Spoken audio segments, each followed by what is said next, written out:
and I'll have you ask my DoD colleagues further questions on that. Over. Thanks, Tom.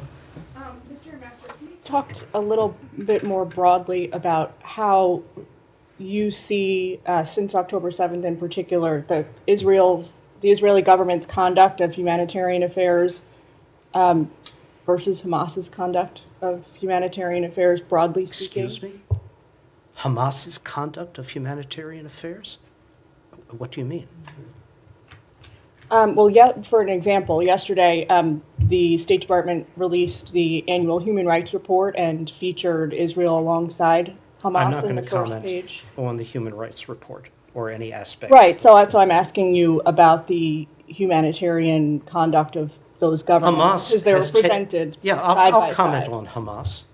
Hamas has spent 17 years in expending every resource provided for the people of Gaza for its own purposes, in constructing a network of military facilities, tunnels embedded in, under, around humanitarian facilities as a deliberate act of preservation and advancement of their interests.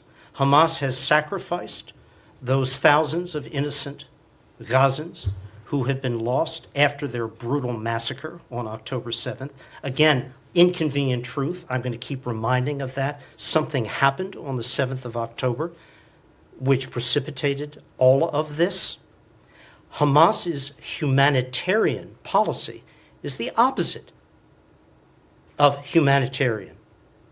It is to use innocent civilians as shields, as presumed protection for their own facilities, for their own terrorist military forces, and for the plotting and planning, which first and foremost victimizes Palestinians and their future. And how there can be any other consideration of Hamas other than as a terrorist group who has proclaimed, I'll remind, they'll do it again and again and again if given the opportunity. That's Hamas. That's why they're an FTO. Now, with respect to Israel, we require from Israel, because it is the right and moral thing to do, a very different standard of conduct.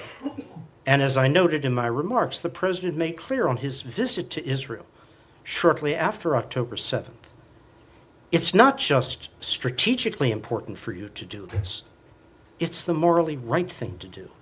It is the reflection of what Israel is, a democracy with values. Does more need to be done? Yes. Could more have been done sooner? Yes, of course. But the point is, over time, progress has been made. With all of the distance that remains to fully meet the humanitarian needs of the people of Gaza, those needs are considerable, progress has been